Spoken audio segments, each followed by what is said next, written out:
नमस्कार साथियों, उम्मीद करती हूँ आप सब बढ़िया होंगे और अपनी पढ़ाई को अच्छे तरीके से कर रहे होंगे। तो जैसा कि इसके पहले हम लोगों ने 50 क्वेश्चन कंप्लीट किया है, वो भी विशेषण से रिलेटेड। ठीक है, तो अब इसके आगे जो हम करेंगे वो 51 नंबर क्वेश्चन से अपना शुरू करेंगे।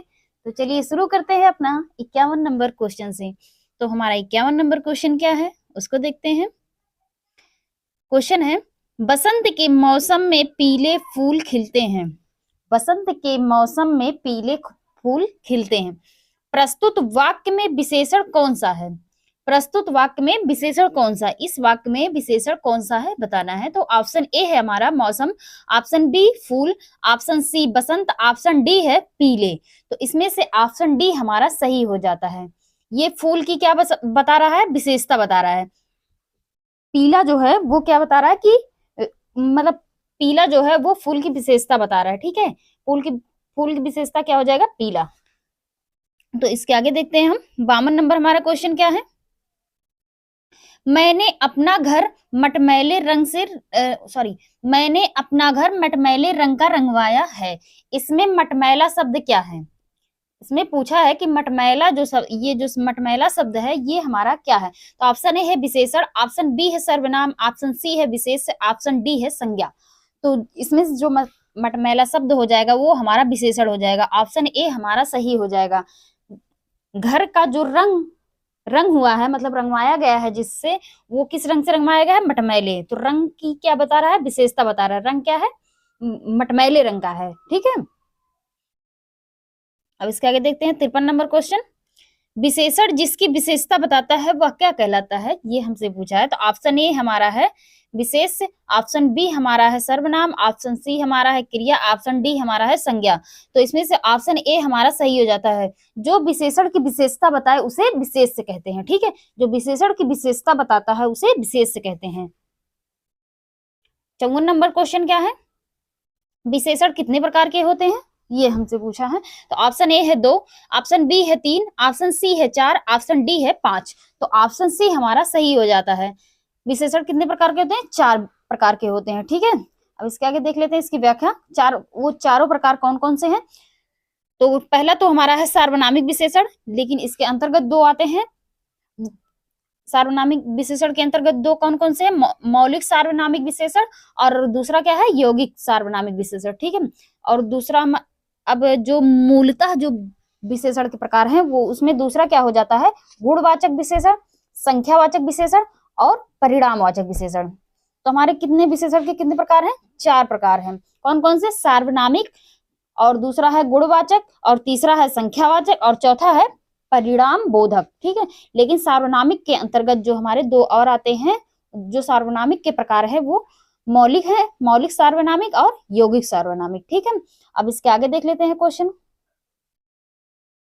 इसके आगे जो हमारा है, अब तक तो हम विशेषण से रिलेटेड जो कर रहे थे, अब इसके आगे जो हम करेंगे वो गुणवाचक विशेषण से रिलेटेड क्वेश्चन करेंगे। ठीक है, अब इसके आगे देख लेते हैं। हमारा 55 नंबर क्वेश्चन क्या है? ठंडा पानी पीना चाहिए, यह वाक्य खाली स्थान विशेषण का उदाहरण है। ठंडा पानी पीना चाहिए, यह वाक्य किस विशेषण का उदाहरण है? हमसे पूछा। ऑप्शन ए है सार्वनामिक, ऑप्शन बी है संख्यावाचक, ऑप्शन सी है गुणवाचक, ऑप्शन डी है परिणामवाचक, और इसमें ऑप्शन ई भी है। उपयुक्त में से कोई नहीं। तो इसमें से जो ऑप्शन हो जाएगा सही वो ऑप्शन सी, ऑप्शन सी हमारा सही हो जाएगा। कौन सा? गुणवाचक विशेषण है। ठीक है, अब इसकी व्याख्या देख लेते हैं। ठंडा पानी पीना चाहिए, यह वाक्य गुणवाचक विशेषण का उदाहरण है। वे शब्द हैं जो किसी संज्ञा या सर्वनाम के गुण, दोष, रूप, रंग, आकार, दशा या स्वभाव का बोध कराते हैं। वे क्या कहलाते हैं? गुणवाचक विशेषण। ठीक है, तो गुणवाचक विशेषण की परिभाषा क्या हो जाती है? वे शब्द जो किसी संज्ञा या सर्वनाम के गुण, दोष, रूप, रंग, आकार, दशा या स्वभाव का बोध कराते हैं वो क्या कहलाते हैं? गुणवाचक विशेषण कहलाते हैं। जैसे अच्छा हुआ, बुरा हुआ, सुंदर हुआ, खट्टा हुआ, लालची हुआ, गर्म हुआ, ठीक है, ठंडा हुआ, भारी हुआ, ऐसे सब हो जाते हैं तो हमारे गुणवाचक विशेषण के अंतर्गत आते हैं। ठीक है, अब इसके आगे 56 नंबर क्वेश्चन हम देख लेते हैं। सही विशेषण का चयन कर वाक्य को पूर्ण कीजिए। वाक्य हमारा क्या है? आपकी कविता खाली स्थान है। तो ऑप्शन ए है श्रेष्ठ, ऑप्शन बी है निकृष्टतम, ऑप्शन सी है महानतम, ऑप्शन डी है श्रेष्ठता। तो इसमें से ऑप्शन ए हमारा सही हो जाता है। आपकी कविता श्रेष्ठ है, यहाँ क्या हो जाएगा श्रेष्ठ, ठीक है, यहाँ खाली स्थान के अंदर श्रेष्ठ हो जाएगा, तब यह वाक्य हमारा सही ढंग से पूर्ण हो जाएगा, ठीक है।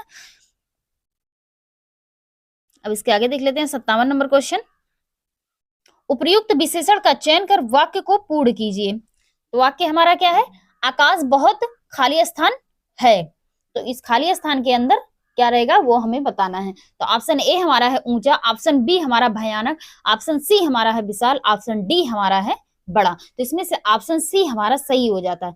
यहाँ क्या रहेगा, आकाश बहुत विशाल है, ठीक है, आकाश बहुत विशाल है। अब ये वाक्य हमारा पूर्ण रूप से सही हो जाता है, ठीक है। अब इसके आगे देख लेते हैं हम 58 नंबर क्वेश्चन। निम्नलिखित में गुणवाचक विशेषण के अंतर्गत नहीं आता है। कभी कभी ये नहीं के चक्कर में क्वेश्चन तो गलत होता ही होता है और हम एग्जाम्स में कई लोगों से पीछे भी चले जाते हैं। तो इसके ये जो नहीं हमारा है, इसको नहीं में ध्यान में रखना होगा, ठीक है। आप लोग ध्यान में रखेंगे इस नहीं को, तो इसके अकॉर्डिंग हम क्वेश्चन के आंसर को बताते हैं। तो गुणवाचक विशेषण के अंतर्गत कौन नहीं आता है, ठीक है। तो ऑप्शन ए है सब, ऑप्शन बी है प्राचीन, ऑप्शन सी है पालतू, ऑप्शन डी है तिरछा। तो इसमें से ऑप्शन ए हमारा सही हो जाता है, ये हमारा गुणवाचक विशेषण के अंतर्गत नहीं आता, ठीक है। अब इसके आगे देख लेते हैं 59 नंबर क्वेश्चन क्या है हमारा। चरित्रवान व्यक्ति अच्छे कर्म करता है। वाक्य में चरित्रवान शब्द विशेषण का कौन सा भेद है। ऑप्शन ए है परिणामवाचक विशेषण, ऑप्शन बी है सार्वनामिक विशेषण, ऑप्शन सी है संख्यावाचक विशेषण, ऑप्शन डी है गुणवाचक विशेषण। तो इसमें से ऑप्शन डी हमारा सही हो जाता है, ठीक है। चरित्रवान जो है वो गुणवाचक विशेषण है। ये क्या, चरित्रवान व्यक्ति का गुण बता रहा है, ठीक है, व्यक्ति कैसा है, चरित्रवान है, ठीक है। तो ये चरित्रवान हमारा गुणवाचक विशेषण हो जाता है। अब इसके आगे देख लेते हैं हम 60 नंबर क्वेश्चन। गुणवाचक विशेषण का उपयुक्त उदाहरण नहीं है।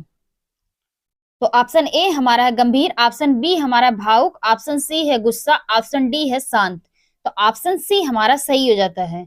गुस्सा जो हमारा है वो गुणवाचक विशेषण के अंतर्गत नहीं आता है, ठीक है, बल्कि ये गुस्सा हमारा क्या है, ये संज्ञावाचक शब्द है, क्या है, ये विशेषण ना होकर संज्ञा है, ठीक है। और बाकी ये जो तीनों हैं, ये तीनों हमारे ये गुणवाचक विशेषण के अंतर्गत आते हैं, और नहीं का विशेष ध्यान रखना होगा, ठीक है।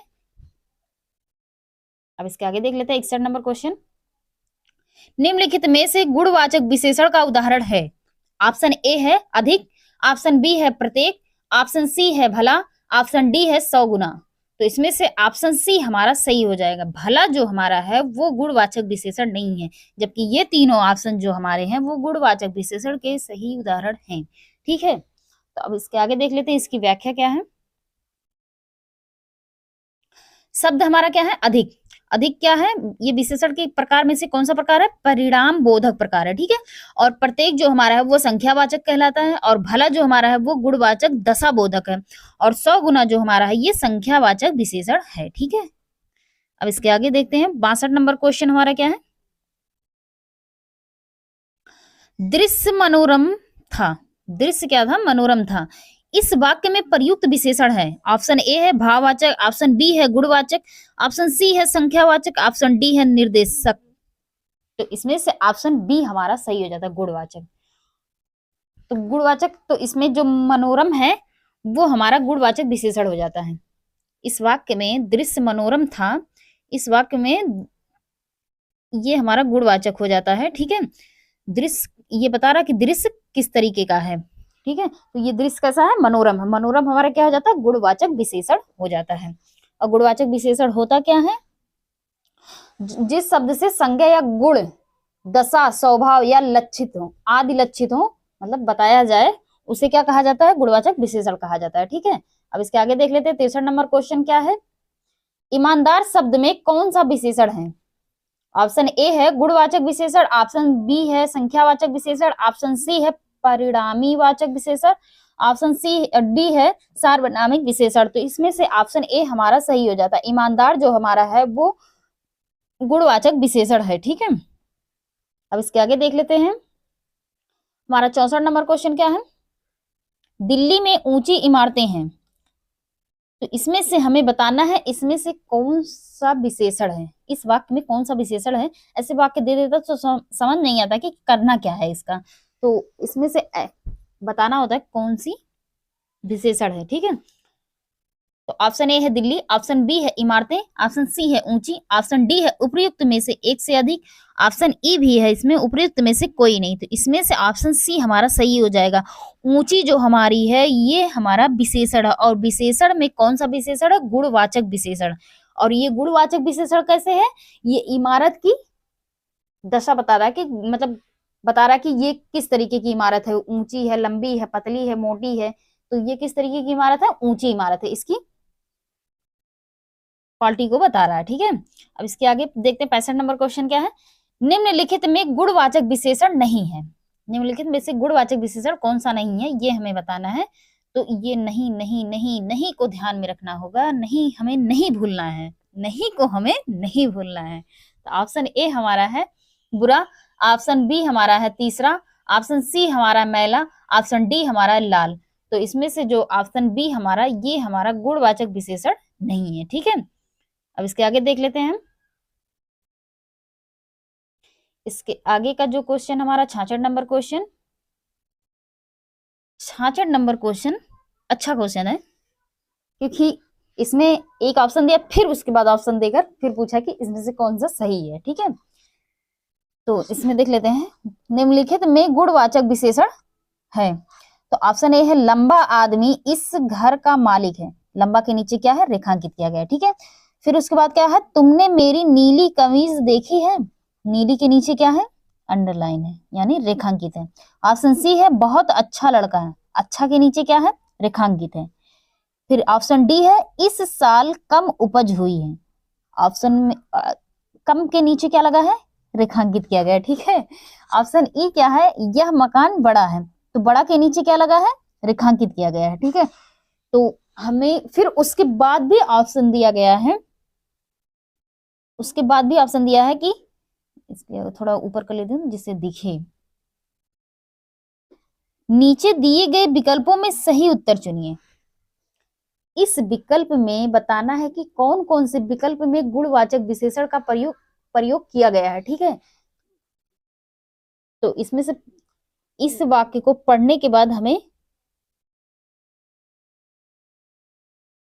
इस वाक्य को पढ़ने के बाद हमें ये भी बताना है कि इन पांचों वाक्यों में से, अरे ये क्या हो रहा है, अरे थोड़ी मिस्टेक हो जा रही थी, मतलब स्क्रीन ऊपर नीचे हो रहा था, इसको मैं सही कर देती हूँ फिर से। हाँ अब ठीक है, अब करते हैं।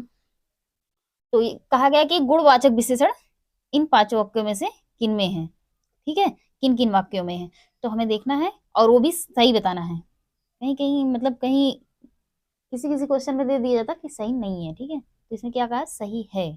वैसे भी अक्सर हम सही वाला सही ही करते हैं, जहां नहीं दिया होता वहीं हम भूल जाते हैं।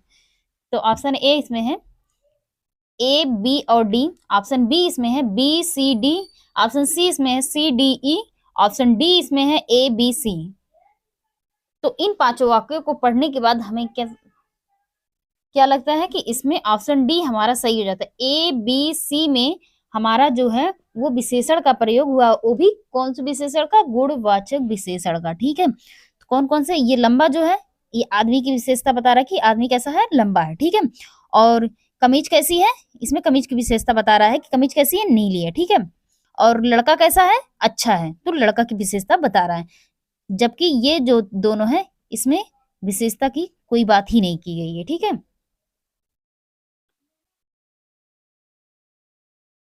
अब इसके आगे देखते हैं 67 नंबर, इनमें से कौन अधिक बलवान है। अधिक के नीचे क्या है, रेखांकित किया गया, ठीक है। तो वाक्य में रेखांकित शब्द है क्या, तो ऑप्शन ए है गुणवाचक विशेषण, ऑप्शन बी है सार्वनामिक विशेषण, ऑप्शन सी है परिणामवाचक विशेषण, ऑप्शन डी है संख्यावाचक विशेषण। तो इसमें से ऑप्शन ए हमारा सही हो जाता है, गुणवाचक विशेषण। अधिक क्या है हमारा, गुणवाचक विशेषण है। ठीक है, अब इसके आगे देख लेते हैं हम 68 नंबर क्वेश्चन, रेखांकित पदबंध का प्रकार बताइए। उस जैसा जिंदा दिल इंसान मिलना कठिन है। तो उस जैसा जिंदा दिल के नीचे क्या किया गया है, रेखांकित किया गया है। तो ये हम रेखांकित किया गया है, तो ये जैसे एक के नीचे अगर होता है जिंदा दिल, तो ये हमारा क्या हो जाता है, रेखांकित शब्द हो जाता है। लेकिन ये क्या है, पदबंध। ठीक है, ये पदबंध है जिसमें संज्ञा और सर्वनाम दोनों को विशेषण के रूप में प्रयुक्त किया जाता है, वो क्या कहलाता है, पदबंध कहलाता है। ठीक है, वो भी क्या, कौन सा पदबंध, विशेषण पदबंध कहलाता है। तो ऑप्शन ए हमारा है क्रिया विशेषण पदबंध, ऑप्शन बी हमारा विशेषण पदबंध, ऑप्शन सी हमारा संज्ञा पदबंध, ऑप्शन डी हमारा है सर्वनाम पदबंध। तो ऑप्शन बी हमारा सही हो जाता है, विशेषण पदबंध। ठीक है, तो उस जैसा जिंदा दिल, ये हमारा क्या हो जाएगा, विशेषण पदबंध। ठीक है, विशेषण पदबंध। इसके आगे देख लेते हैं इसकी व्याख्या। जो पदबंध संज्ञा या सर्वनाम के विशेषण के रूप में प्रयुक्त होते हैं उन्हें विशेषण पदबंध कहा जाता है। क्या, जो पदबंध संज्ञा या सर्वनाम के विशेषण के रूप में प्रयुक्त होते हैं उन्हें विशेषण पदबंध कहा जाता है। ठीक है, अब इसके आगे देखते हैं। विशेषण पदबंध में एक पदबंध शीर्ष पद पर स्थित होता है तथा शेष पदबंध प्रविशेषण बनकर प्रयुक्त होते हैं। ठीक है, क्या कहा है, विशेषण पदबंध जो होता है उसमें क्या होता है, एक पदबंध जो होता है वो शीर्ष पर स्थित होता है और जो उसके अलावा होते हैं वो प्रविशेषण बनकर वाक्य में उपयुक्त होते हैं, यहाँ प्रयोग किए जाते हैं। ठीक है, अब इसके आगे 69 नंबर देख लेते हैं। 69 नंबर क्वेश्चन जो हमारा है, निम्नलिखित शब्दों में से कौन सा शब्द मूल रूप से विशेषण है। ऑप्शन ए है पतला, ऑप्शन बी है अर्थ, ऑप्शन सी है परिवार, ऑप्शन डी है परलोक। तो ऑप्शन ए हमारा, ये हमारा विशेषण है। वो भी कौन सा विशेषण है, गुणवाचक विशेषण। ठीक है, जबकि जो अन्य सभी हैं ये तीनों, ये हमारे विशेष हैं, ये और ये और ये तीनों हमारे विशेष से हो जाते हैं। अब इसके आगे देख लेते हैं। अगर हम जो अदर ऑप्शन थे, दूसरे जो ऑप्शन थे बी सी डी, इनको अगर हम बनाएंगे तो अर्थ का जो हो जाएगा वो अर्थ का विशेषण बनाएंगे तो आर्थिक हो जाएगा, परिवार का विशेषण बनाएंगे तो पारिवारिक हो जाएगा, और परलोक का विशेषण बनाएंगे तो पारलौकिक हो जाएगा। ठीक है, इसको भी ध्यान में रखेंगे। अब इसके आगे देख लेते हैं, क्योंकि अक्सर क्वेश्चन से ना पूछकर उसकी व्याख्याओं से कभी कभी क्वेश्चन पूछ लिया जाता है, तो व्याख्याओं को देख लेते हैं जो भी इंपॉर्टेंट है। तो हमारा 70 नंबर क्वेश्चन क्या है, निम्नलिखित में, अरे ये क्या हो रहा है, चलिए देखते फिर से। 70 नंबर क्वेश्चन है, निम्नलिखित में कौन सा शब्द विशेषण है। ऑप्शन ए है मात्र, ऑप्शन बी है खर्च, ऑप्शन सी है निपट, ऑप्शन डी है चुपचाप। तो ऑप्शन सी हमारा जो है वो हमारा विशेषण है। ठीक है, और बाकी जो हमारे हैं वो विशेषण नहीं है। अब इसके आगे देख लेते हैं हम। हमारा 71 नंबर क्वेश्चन क्या है उसको देखते हैं हम। दिए गए वाक्य में गुणवाचक विशेषण ज्ञात कीजिए। वाक्य हमारा क्या है, हमारे विद्यालय के पास आम का एक विद्यालय, मेरा दिमाग कहाँ चल रहा है, हमारे विद्यालय के पास आम का एक विशाल वृक्ष है। हमारे विद्यालय के पास आम का एक विशाल वृक्ष है। तो इस वाक्य में बताना है कि गुणवाचक विशेषण कौन सा शब्द है। तो ऑप्शन ए हमारा है विद्यालय, ऑप्शन बी हमारा वृक्ष, ऑप्शन सी हमारा है विशाल, ऑप्शन डी हमारा है आम। तो ऑप्शन सी हमारा सही हो जाता है, ये गुणवाचक विशेषण है। और ये वृक्ष की क्या बता रहा है, विशेषता बता रहा है, विशाल। वृक्ष कैसा है, विशाल है। ठीक है, इसकी विशेषता बता रहा है कि वृक्ष हमारा जो है वो विशाल है। विशाल मतलब बड़ा है, बड़ा। इसके आगे देख लेते हैं 72 नंबर। सफेद कमीज में कौन सा विशेषण है। ऑप्शन ए है परिणामवाचक, ऑप्शन बी है सार्वनामिक विशेषण, ऑप्शन सी है गुणवाचक विशेषण, ऑप्शन डी है संख्यावाचक विशेषण। तो इसमें से ऑप्शन सी हमारा सही हो जाता है। सफेद कमीज में गुणवाचक विशेषण है। क्यों, क्योंकि सफेद जो हमारी है वो कमीज की विशेषता बता रहा है। ठीक है, तो इसमें गुणवाचक विशेषण हो जाएगा। अब इसके आगे देख लेते हैं 73 नंबर क्वेश्चन क्या है। निम्नलिखित में से कौन सा शब्द भाषण के लिए उपयुक्त विशेषण होगा। ऑप्शन ए है कड़कड़ाती, ऑप्शन बी है तेज, ऑप्शन सी है ओजस्वी, ऑप्शन डी है तेजस्वी। तो इसमें से ऑप्शन सी हमारा सही हो जाता है, ओजस्वी। भाषण के लिए ओजस्वी सही है। जो हमारी जब हम भाषण देते हैं तो उसके लिए ओजस्वी आवाज होनी चाहिए, उसमें ताकत होना चाहिए, ठीक है, तब जाके भाषण अच्छा लगता है, सुनने में भी और कहने में भी, देने में भी भाषण, ठीक है। तो इसके आगे देख लेते हैं हमारा 74 नंबर क्वेश्चन क्या है। इनमें से गुणवाचक विशेषण कौन सा है? ऑप्शन ए हमारा है गरीब, ऑप्शन बी हमारा है सूखा, ऑप्शन सी हमारा है पीला सा, ऑप्शन डी हमारा है उपरोक्त सभी। तो इसमें से ऑप्शन डी हमारा सही हो जाता है, उपरोक्त सभी, सूखा, गरीब, पीला सा, ये तीनों हमारे गुणवाचक विशेषण हो जाते हैं, ठीक है। अब इसके आगे देख लेते हैं हमारा 75 नंबर क्वेश्चन। हमारा 75 नंबर क्वेश्चन हम इसको देखते हैं और ये हमारा आज का लास्ट क्वेश्चन रहेगा। अब इसके आगे हम कल देखेंगे, तो चलिए हम आज का देख लेते हैं। हमारा लास्ट क्वेश्चन क्या है? चाय फीकी है, इस वाक्य में फीकी किस प्रकार का विशेषण है? ऑप्शन ए है परिणामवाचक विशेषण, ऑप्शन बी है सार्वनामिक विशेषण, ऑप्शन सी है गुणवाचक विशेषण, ऑप्शन डी है संख्यावाचक विशेषण। और ये देखिए तीन बार वो भी यूपीएसआई में ही पूछा गया है, वो भी 2021 में ही 21 में ही पूछा गया है, वो भी तीन बार यूपीएसआई में। तो इसको हमको थोड़ा ध्यान में रखना होगा क्योंकि ये थोड़ा इंपॉर्टेंट हो जाता है यूपीएसआई के लिए और यूपी कांस्टेबल के लिए भी और अदर्स एग्जाम के लिए भी। तो इसको ध्यान में रखना है कि चाय फीकी है, इस वाक्य में फीकी किस प्रकार का विशेषण है? तो ऑप्शन सी हमारा सही हो जाता है, गुणवाचक विशेषण। ये हमारी चाय की विशेषता बता रहा है कि चाय कैसी है, फीकी है, ठीक है। तो फीकी हमारा क्या हो जाएगा, गुणवाचक विशेषण हो जाता है। अब इसकी व्याख्या देख लेते हैं। चाय फीकी है, इस वाक्य में फीकी गुणवाचक विशेषण शब्द है। जिस विशेषण शब्द से किसी संज्ञा या सर्वनाम का गुण दोष, रंग, रूप, आकार, दशा आदि का बोध हो उसे गुणवाचक विशेषण कहते हैं। गुण में जैसे क्या हो जाएगा, सुंदर हो गया, मीठा हो गया, कड़वा हो गया, अच्छा हो गया, बहादुर हो गया आदि, ठीक है। और दोष में क्या हो गया, बुरा हो गया, कायर, खट्टा, तीखा, पापी आदि। और रंग में क्या होता है, लाल, पीला, हरा, नीला, गुलाबी, मटमैला, जो ही कलर होते हैं सब रंग के अंदर आ जाएंगे। आकार में नुकीला, लंबा, बड़ा, मोटा, पतला, भारी, ये सब हमारे क्या आ जाएंगे, आकार के अंदर आ जाएंगे, ठीक है। सॉरी, भारी जो हमारा वो दशा के अंतर्गत आता है, आकार के नहीं।